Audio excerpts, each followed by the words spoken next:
मसीह के क़ुद्दूस और बारक नाम में आप सबको सलाम कबूल हो। प्रोग्राम हतमी सच्चाई में आप सबको खुशामदीद कहती हूँ। अपने पिछले बहुत से प्रोग्राम्स में हम बात नहीं कर पा रहे थे किताबुल इस्तफ़सार पर, हालांकि हमने जिम्मेदारी ली थी कि इस किताब के तमाम क्वेश्चंस पर हम ज़रूर बहस करेंगे, बात करेंगे, उनको एड्रेस करेंगे, चाहे हमारे कोई 300-400 जितने भी प्रोग्राम्स क्यों ना हमें इस पर सर्व करने पड़े। लेकिन एक बहुत ही इम्पोर्टेंट जो है क्वेश्चंस और कमेंट्स थे भाई अख्तर साहब की तरफ से, जिनका उन्वान था यहूदी मसीहा और इलाही मंसूबा। आज हम फिर से बात करेंगे किताबुल इस्तफ़सार पर। टॉपिक बड़ा ही इंटरेस्टिंग है, कुरान और बाइबल पर एतराज़ात। सर, इस सिलसिले में जो पहला सवाल करते हैं ज़फ़र इकबाल साहब, वो कहते हैं मसीहियों की दो किस्म की दलील ये हुआ करती है, चूँकि फ़लाँ बात तो कुरान मजीद में बाइबल के मुताबिक है, इसलिए बाइबल से कॉपी पेस्ट की गई है। आप इस पर कुछ रोशनी डालें, ये जो ज़फ़र इकबाल साहब कह रहे हैं।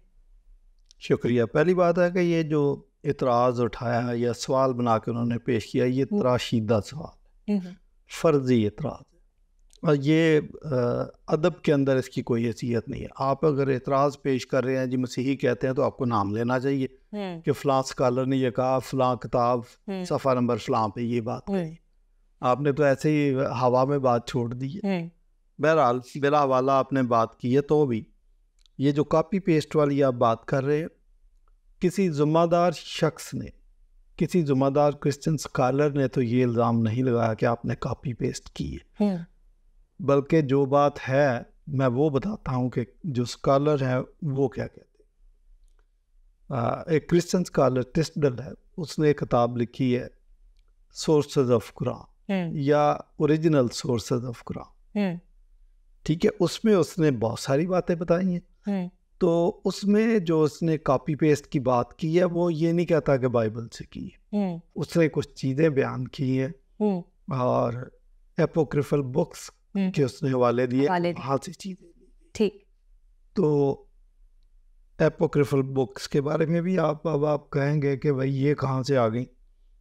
एपोक्रिफल बुक्स वो बुक्स हैं जिन्हें आप जाली किताबें कह सकते हैं, जाली अनाजील कह सकते हैं। दरअसल जो न्यू टेस्टामेंट की बुक्स हैं, रसूलों की ज़िंदगी के अंदर, यानी मसीह यीशु के रफ़ा आसमानी के कोई 18-20 साल के अंदर अंदर जो किताबें लिखी गई, वो मुस्तनद थी दो वजह से। पहली बात कि वो इंस्पायर्ड थी, कि रूल कुछ के इल्हाम से लिखी गई, ठीक है। फिर वो लिखने वाले या तो मसीह के शागिर्द थे, या ताबीन थे, या तबा ताबीन। सही। तो वो बात तो समझ आती है। फिर दूसरी बात है, उन्होंने जो कुछ कहा लिखा, उस वक्त रसूल जिंदा थे, मौजूद थे। रसूल वो अशखास थे। अच्छा, ये रसूलों के बारे में भी बता दूं कि बाद लोगों के ज़हन में है कि 12 थे, 70 भी मसीह के रसूल ही थे। उनको भी शॉर्ट ट्रिप पे भेजा था, उनमें से 12 को सिलेक्ट कर लिया था। ये सब जिंदा थे, ये चश्मदीद गवाह थे, ये वाक़यात की तरतीब को जानते थे, हक़ाइक़ को जानते थे, क्रिश्चियन फेथ को जानते थे। तो इनकी मौजूदगी में अगर कोई ऐसी किताब आ जाती जो सफ़ेद के ख़िलाफ़ या हक़ाइक़ के बरक्स होती, तो ये उसकी करेक्शन के लिए या उसके रद्द के लिए मौजूद थे। इसलिए उस ज़माने में जो किताबें लिखी गई है वो तो ठीक है, रूल कुछ के इल्हाम से लिखी गई है, रसूलों की मौजूदगी में लिखी गई है, और रसूल झूठ नहीं बोल सकते, सही, इसलिए कि वो खुदा के साथ 3.5 साल रहे थे। तो ये नहीं हो सकता कि उनकी तरबियत पे, उनकी जिंदगियों पे मसीह यीशु ने अपना असर ना छोड़ा। वो तो आप जानते हैं कि इतना असर छोड़ा कि उन्होंने दुनिया की काया पलट दी। हाँ, अब आ जाए। अच्छा, ये जो अनाजील हैं, न्यू टेस्टामेंट की बुक्स हैं, ये मॉडर्न स्कॉलरशिप कहती है। पहले लोग कुछ इस किस्म के नज़रियात रखते थे कि कोई सन 90 में लिखी गई, कोई 70 में, कोई 100 में, कुछ जी जी। लेकिन अभी मॉडर्न स्कॉलरशिप ये कहती है कि नो, विद इन 20 ईयर्स। और मॉडर्न रिसर्च ने भी इस बात को साबित किया। जी जी। अच्छा, फिर ये जो एपोक्रिफल बुक्स हैं, ये 2nd सेंचुरी की पैदावार। 2nd सेंचुरी में आप कहेंगे अभी पहली सदी हो, सेकंड हो, इससे क्या फ़र्क पड़ता है? इससे फ़र्क पड़ता है। मसीह यस्सू के रफ़ा आसमानी के बाद जितना फासला बढ़ता जाता है उतना हक़ाइक़ ट्विस्ट होते जाते हैं, फेडेड होते जाते हैं। बात यह है कि जिसको आप आइडियलाइज करना शुरू कर देते हैं, वक्त गुजरने के साथ आप उसको इतना आइडियलाइज करते हैं कि उसके बारे में आप अफसाने घड़ने शुरू कर देते हैं। तो 2nd सेंचुरी के अंदर ये बातें थी, और ये जो एपोक्रिफल बुक्स हैं इनमें सबसे ज़्यादा बात यही है, जैसे आपने पढ़ा होगा कि वो बचपन में बोलना शुरू कर दिया, बचपन में उसको गॉस्पेल मिल गई थी और वो मिट्टी की चिड़ियाँ बना देता था, उसमें फूंक मार देता था। ये सब एग्जेजरेशन। अच्छा, ये सब उन अपोक्रिफल गॉस्पेल्स के अंदर मौजूद है। मैं ये जो बातें अभी मैंने बताई है, ये मैं एपोक्रिफल बुक्स की बात ही कर, सही, I am not citing Quran, ये मैं एपोक्रिफल बुक्स की बात, सही, कि इन्होंने ये उसको लीजेंड बना देते हैं। अच्छा, फिर बुनियादी अकीदा जो था, रसूल चूँकि जिंदा थे, बुनियादी अकीदे की भी बात बताऊं कि क्रिश्चियनिटी और चर्च का स्टार्ट हुआ मसीह यीशु की रेजरेक्शन के बाद। इसलिए क्रूसीफिक्शन, बरियल और रेजरेक्शन ये हमारे अकीदे का इंटीग्रल पार्ट है। सही, बिल्कुल, रसूल ये जानते थे। बिल्कुल। अब किसी किताब के अंदर ये इंटीग्रल पार्ट मिसिंग है, जिसकी वजह से चर्च कायम हुआ, जिसकी वजह से रसूल मनादी के लिए निकल खड़े हुए, तो वो उस किताब को कैसे मानेंगे? ठीक है। और एक और बात कि ये कंसिस्टेंट होनी चाहिए ओल्ड टेस्टामेंट के साथ भी और न्यू टेस्टामेंट की दीगर बुक्स के साथ भी और मसीह की लाइफ और मिशन के साथ। तो जो क्रिश्चियनिटी का स्टार्ट हुआ था, रसूलों ने जो काम शुरू कर दिया था, उनको पता था कि क्रिश्चियनिटी क्या है, even when the Old Testament was still not in written form, लेकिन उनको पता था। तो इसलिए इन किताबों की जो क्या कहते हैं मंदरजात हैं, इनको तो हम नहीं मानते। तो वो जो कॉपी पेस्ट अगर आप किसी ने यहाँ से कर लिया है तो उसको हम कैसे मानेंगे? तो ये है हक़ाइक़। आपने पता नहीं कौन सी फेसबुक से उठा दे। अच्छा, ये फिर जफ़र साहब या दीगर मुसलमान समझते हैं कि फेसबुक पे जो लोग हैं वो स्कॉलर्स हैं। वो भाई ये तो कीबोर्ड वॉरियर अपने घर में बैठ के कीबोर्ड पे लिखते रहते हैं, गूगल को देख के। उनमें हो सकता है कोई स्कॉलर भी हो, लेकिन ज़्यादातर फेसबुक वाले बात जो है उनकी हम बातों को अहमियत नहीं देते। दूसरी बात, अच्छा, इनमें कोई ज़िम्मेदार शख्स नहीं, कोई सेमिनरी का प्रिंसिपल है जो आपको ये बात कह रहा है, किसी किताब का मुसन्नफ़ है और वो किताब का मुसन्नफ़ भी ऑक्सफोर्ड का पढ़ा हुआ है, किसी यूनिवर्सिटी का पढ़ा हुआ, नहीं, नेवर। अच्छा, एक और पॉइंट में बात करूँ, आपने जो फ़र्जी एतराज़ उठाया है कि जी चीज़ें मिलती हैं, कॉमन है, इस वजह से कह देते हैं कॉपी पेस्ट, ये जो कॉमन वाली बात है ये भी मैं बता दूँ। मेरा दावा ये, आप मेरा नाम लेके, बल्कि मैं तो कह ही रहा हूँ, कैमरे के सामने कह रहा हूँ, इस्लाम और क्रिश्चियनिटी के अंदर एक सिंगल पॉइंट भी कॉमन नहीं है, सिंगल पॉइंट भी कॉमन नहीं।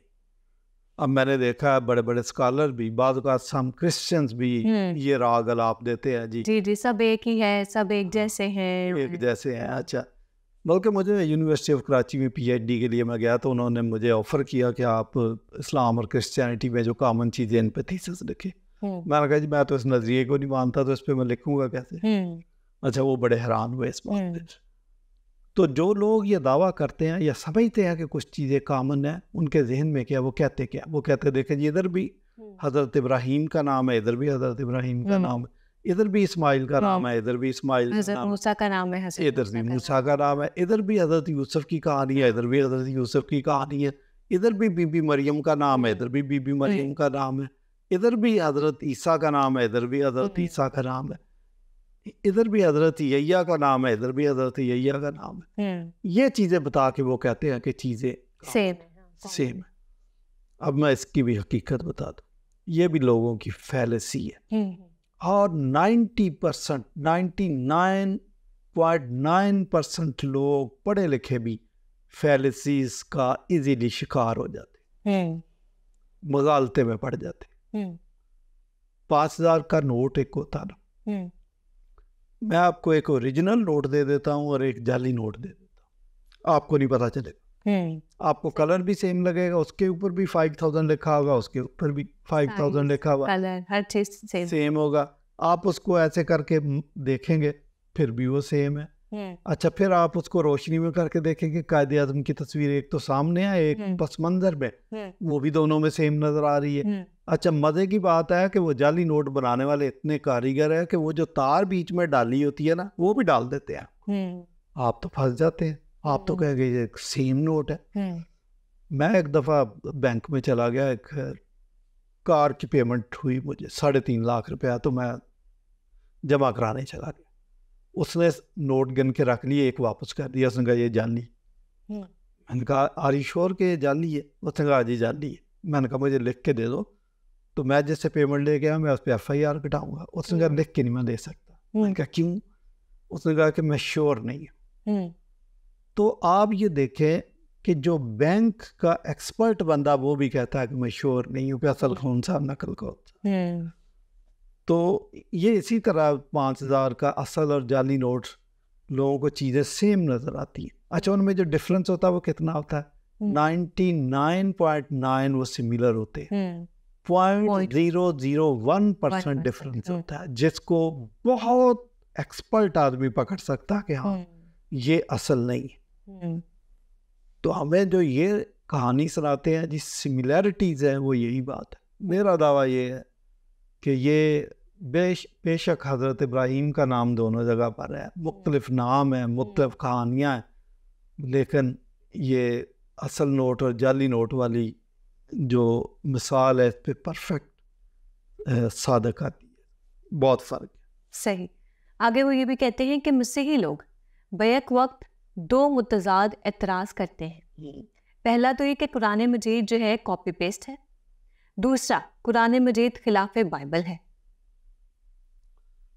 मैं फिर कहूँगा कि आप जब मसीही लोगों की बात करते हैं तो ये हवा में छुरली छोड़ने वाली बात है। बगैर किसी रेफरेंस के, बगैर किसी का नाम लिया, बगैर किसी किताब को कोट किए, बगैर किसी रिसर्च रेफरेंस को दिए, बगैर किसी स्कॉलर को कोट किए, आप ऐसी बात कर देते हैं। अब मैं को बात करता हूँ जी कि बाइबल की तफसीर लिखी एक मुसलमान ने, वो थे सर सैयद अहमद ख़ान। बात समझ आती है ना कि मैंने किसी का नाम लिया, और सर सैयद अहमद ख़ान एक ऐसी शख्सियत है कि अक्सरियत मुसलमानों की जानती। आपने बात कर दी, अच्छा जी मसीही इतराज़ करते हैं, ये कौन सी बात है? आप थीसिस में लिख के बताएं, ये थीसिस लिखें, PhD का, उसमें लिखें जी बात मसीही इतराज़ करते हैं।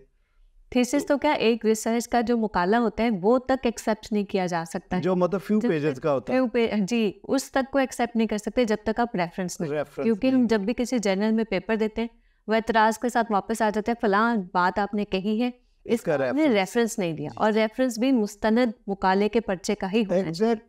एग्जैक्टली। अच्छा, तो अब आपने कह दिया जी मसीही लोग 2 बातें करते हैं। कुछ लोग कहते हैं कि ये कॉपी पेस्ट है, दूसरे कहते हैं कुरान के खिलाफ। कॉपी पेस्ट वाली बात तो आपके पहले सवाल के जवाब में मैंने तफसीरन बयान कर दी। अब आ जाए कुरान मजीद खिलाफ बाइबल। मैं कहता हूँ ये बात, और भी क्रिश्चियन स्कॉलर्स ने कही, मैं आपके सामने कह रहा हूँ, और मैं इसका सबूत भी दे देता हूँ। मसलन 3 बातें आपको बताऊँगा कि जो बाइबल के ख़िलाफ़ है। बाइबल मुक़द्दस में हज़रत यूसुफ का जो वाक़या है, और वो आप जानते हैं कि पोतीफार की बीवी ने उस पर इल्ज़ाम लगाया जी, तो पोतीफार की बीवी के इल्ज़ाम को दुरुस्त माना गया। दुरुस्त माना गया, इसलिए यूसुफ को जेल में डाला गया। बिल्कुल ठीक है। आगे उसकी बेगुनाही साबित करने के लिए बहुत वक्त लगा, वो ख्वाबों की ताबीर जी, कितने साल लग गए।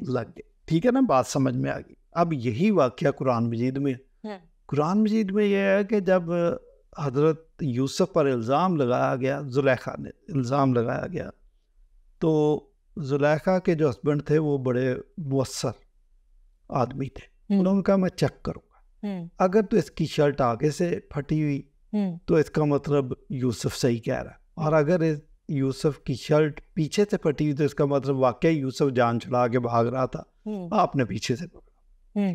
तो जब उसने चेक किया तो पता चला कि जुलेखा गलत थी, यूसुफ सच कह रहा। अच्छा, ये बात कुरान मजीद में उन्होंने लिख भी दी और बल्कि औरत को उसने उसके लिए कई सख्त किस्म के अल्फाज भी इस्तेमाल किए कि औरतें तो ऐसी होती हैं, मकार होती हैं, छलाक होती हैं, तुम तो ऐसी होती हो। लेकिन फिर अगली आयत के अंदर लिखा कि यूसुफ को जेल में डाल दिया गया। मेरा सवाल है कि यूसुफ को जेल में क्यों डाल दिया गया? जबकि वो तो सच्चा था। वो तो सच्चा, आपने जुलेखा को डालना था जेल में, कोड़े भी लगाने चाहिए थे उसे। अच्छा, इसमें जो मजे की बात है वो मदूदी साहब लिखते हैं। मदूदी साहब कहते हैं कि यूसुफ बहुत खूबसूरत था, तो उसको सेफ्टी एक्ट के तहत खूबसूरती की वजह से जेल में डाला गया था ताकि कोई और औरत ना उसको फांसे।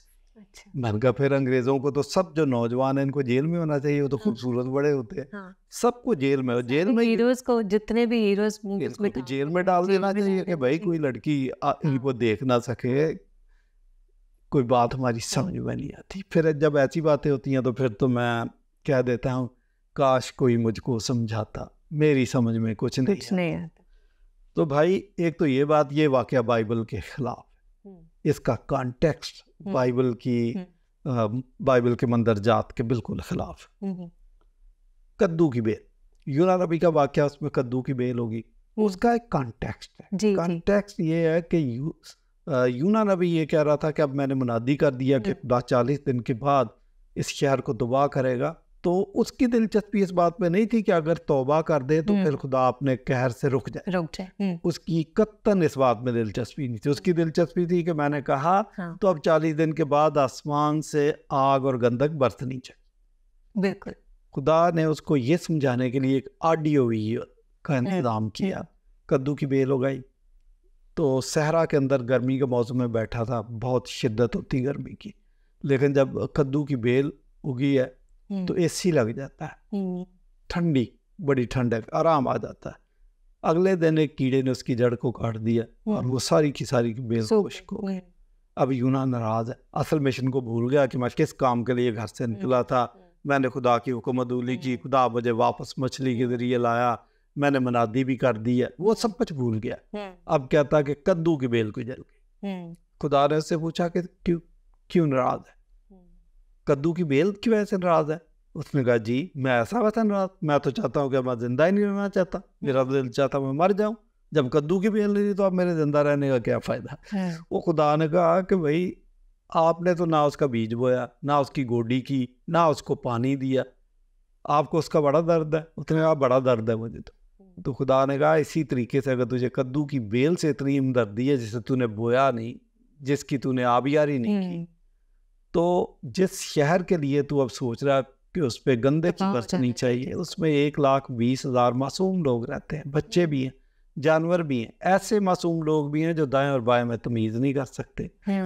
चलो होंगे गुनाहगार भी, लेकिन आपने अब तौबा की बुनियादी की, उन्होंने तौबा कर ली है, खाक और राख में बैठ गए हैं। तो मेरा तो असूल ये है कि मैं कहर करने में धीमा और शफकत में गनी हूँ भाई। एकदम नहीं कि मुझे गुस्सा आ गया तो उसी वक्त मोबाइल का बटन दबा दिया, मैं नहीं ऐसा करता। ये लेसन देने के लिए यूना को खुदा ने कद्दू की बेल उगाई। कुरान मजीद में सूरह अल-सफ़ात के अंदर जिक्र है कि और हमने वहाँ पर कद्दू की बेल उगाई। मैं तो पूछ के थक गया हूँ मुस्लिम स्कॉलर से कि इसकी तशरीह कर दो, कोई तशरीह नहीं। कोई कहता है कि ये जख्मों पर मरहम बनाते हैं, कोई कहता है इसका सालन बहुत अच्छा होता है, अच्छा इस वजह से कद्दू की बेल का जिक्र। सही, ये भी बाइबल के खिलाफ। ये तो ऐसे मैं आसान लफ्ज़ों वाली बातें बता रहा हूँ, सिंपल आर्गूमेंट है ये। और बहुत सारी बातें हैं जो बाइबल के खिलाफ है। बाइबल तो अब कहती है कि निजात ईमान के ज़रिए, इबाल के ज़रिए नहीं मिल सकती। आप कह रहे हैं माल के ज़रिए, और भी बातें हैं। अच्छा, आदम को सजदा करने वाली बात बाइबल के सरासर खिलाफ, बिल्कुल ऑपोजिट है। क्योंकि खरूज 20 बाब में खुदा कहता है कि मैं गयूर खुदा हूँ, मेरे अलावा किसी और को सजदा नहीं करना। आपने पढ़ा, उसने कहा मैं गयूर खुदा हूँ, और जो इस हुक्म की खिलाफ वर्जी करेगा 3री और 4थी पुश्ता को उसको सजा दूंगा। तो शिरक को तो खुदा सुन भी नहीं सकता, देखना तो बात की बात है।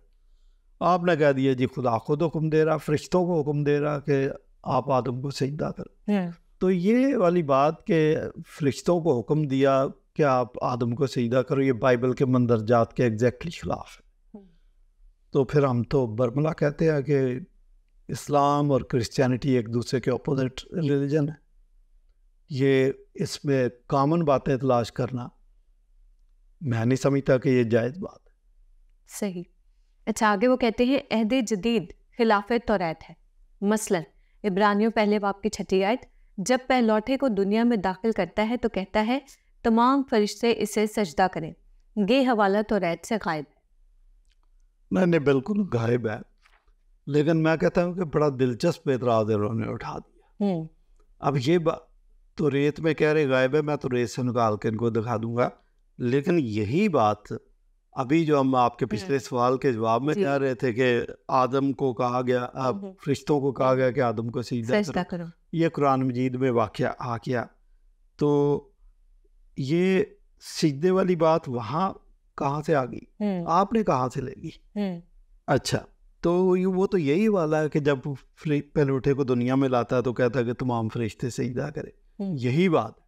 और ये अच्छा, ये आदम के बारे में जो है मैं आपको बताऊं कि आपको बगालता लगता है।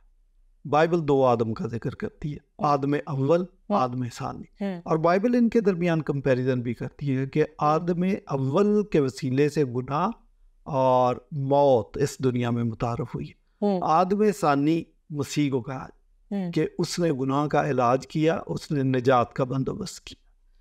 तो जो सिजदे वाली बात है ये आदम सानी के बारे में, आदम अव्वल के बारे में नहीं है। तो अब ये सवाल मैं आपसे पूछूं कि कुरान मजीद में लिखा है कि आदम को सजदा करो, और ये डिस्टिंक्शन नहीं की कि ये आदम अव्वल है या आदम सानी, ये डिस्टिंक्शन नहीं, ना किसी मुफस्सर ने की है कि भाई ये तो बात जो है आदम सानी के बारे में नेवर, और अगर आदम अव्वल के बारे में है तो फिर ये तो शिरक है।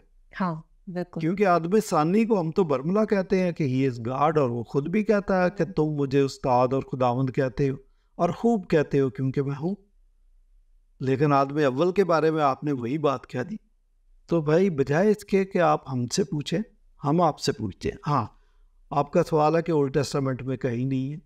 अच्छा, ये ओल्ड टेस्टामेंट सारे की बात है, सिर्फ तौरात की पहली किताबों की बात क्यों, सारी तो ओल्ड टेस्टामेंट की आप बात करें। ज़बूर 89 की 27 और 28 आयत में ये 2 हवालों को मिला के ये बयान की तो आपको ये मिल जाएगा। ज़बूर 96 की 6 और 7 दोनों में आप पढ़े जाके तो आपको तफसील मिल जाएगी कि ये वाक़या है, ओल्ड टेस्टामेंट में मौजूद है। सही। आगे वो कहते हैं खुदा ने मसीह की शक्ल में मुजस्सम होकर आने की बात कब और किस नबी के ज़रिए से की थी? ये अक्सर मुसलमान स्कॉलर ये बात करते हैं कि मुजस्सम होने का ओल्ड टेस्टामेंट में जिक्र नहीं है। जिक्र है, ये पढ़ते नहीं या इनको फिर कॉन्टेक्स्ट के अंदर चीज़ें समझ नहीं आती। पहला हवाला जो है इस्तिस्ना 18वें बाब में है।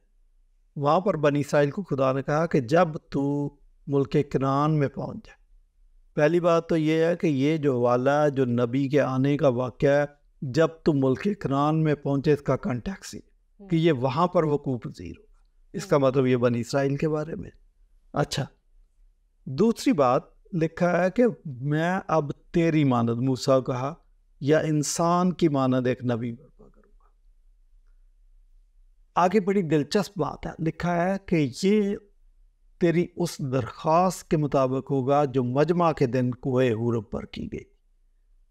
अब उसको समझना बहुत ज़रूरी है कि वह दरख्वास्त क्या थी। जब तक आप इस कंटेक्स्ट को, अच्छा बहुत सारे लोग ये हवाला पढ़ते हैं, ये कोए हुरब वाली बात को पढ़ते ही नहीं है और ना इसको डिस्कस करने की कोशिश करते हैं। कोए हुरब पे ये वाक़या हुआ था कि बनी इस्राइल ने कहा था कि हम खुदा को देखना चाहते हैं। तो वो आपको सारी कहानी का पता है। खुदा ने उनको कहा कि अपने आप को पाक करो, 3 दिन के बाद मैं आऊँगा। तो जब खुदा आया तो आसमान, पहाड़ कांप रहा था और बिजलियाँ गरजे और पहाड़ हिल रहा था ना, और ऐसा माहौल बन गया था कि बनी इस्राइल डर गए। उन्होंने कहा ये मतलब हम नहीं देख सकते, बर्दाश्त नहीं कर सकते, हम तो मारे जाएंगे। उन्होंने मूसा से, कोए हुरब वाले वाक़े में मूसा से दरख्वास्त की कि खुदा का वास्ता आइंदा को जो भी बात करनी है आप करें। या दूसरे अल्फाज में कि बराह रास्त हम खुदा की आवाज़ सुन नहीं सकते और उसके जलाल को बर्दाश्त नहीं कर सकते, इसलिए दरमियान में एक मीडिएटर होना चाहिए।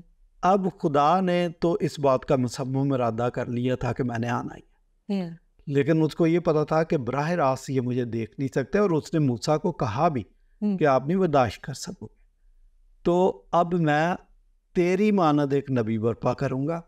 गोया विद इन द लाइन्स खुदा ये कह रहा था कि मैं इंसान बन के आ जाऊँ, तेरे भाइयों की मानद, इंसान की मानद बन के आऊँगा। और आगे यसाया 35 बाब में बहुत क्लियर इसी बात को उसके साथ जोड़ दे, वहाँ पे लिखा है कि मैं खुद आऊँगा, और जब मैं आऊँगा, खुदा कहता है कि मैं खुद आऊँगा, और जब मैं आऊँगा तो उस वक्त क्या होगा, अंधों की आंखें वाह की जाएंगी, लंगड़े हिरन की मानद चौकड़ियाँ भरेंगे, है ना, और मुर्दे जिंदा किए जाएंगे वगैरह वगैरह। तो ये कहना है जी कि ओल्ड टेस्टामेंट में कहीं इसका हवाला ही नहीं है, कोई जिक्र ही नहीं, कोई जिक्र ही नहीं है।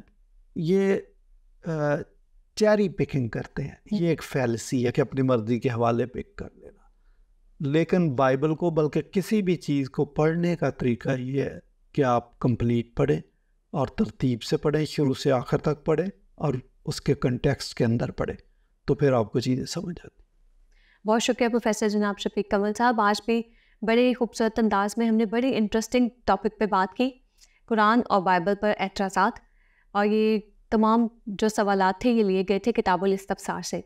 जाते जाते वही एक बात इन तमाम सवालात को करने के बाद जो मेरे जहन में आई, क्योंकि मैंने पहले भी बताया था मेरा ताल्लुक़ रिसर्च से है।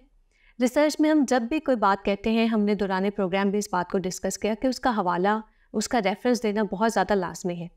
मेरी गुजारिश ना सिर्फ ज़फ़र इकबाल साहब से है, अख्तर भाई से है, बल्कि और ऐसे तमाम लोग जो कि जो है वाकई में ये शौक़ रखते हैं कंपैरेटिव स्टडी का या कुरान का, बाइबल का मुताला करने का, जानने का, सीखने का, उन सब से यही एक गुजारिश है कि सिर्फ अपने एतराज़ात को ऐसे ही बयान कर देना काफ़ी नहीं है। अब तो बहुत ज़्यादा रिसर्च हो चुकी है, बहुत ज़्यादा चीज़ें अवेलेबल हैं और बहुत आसानी से अवेलेबल हैं। तो प्लीज़ उन तमाम चीज़ों को पढ़ें, जानें, समझें और फिर सच्चाई और हकीकत तक पहुँचने की कोशिश करें। और हकीकत और सच्चाई सिर्फ एक के साथ है, जनाब मसीह के साथ। मेरी तमाम टीम की आप सबके लिए दुआ है कि खुदा ताला आपकी आँखों को खोले, आपके जहनों को वाह करे, ताकि आप इन तमाम सच्चाइयों को जान और समझ सकें। जाते जाते वही एक बात, सच को जानिए, सच को सोचिए और सच को खोजिए। जब सच मिल जाए तो उसे कबूल करने का हौसला और हिम्मत अपने अंदर रखिए। खुदा हाफिज़।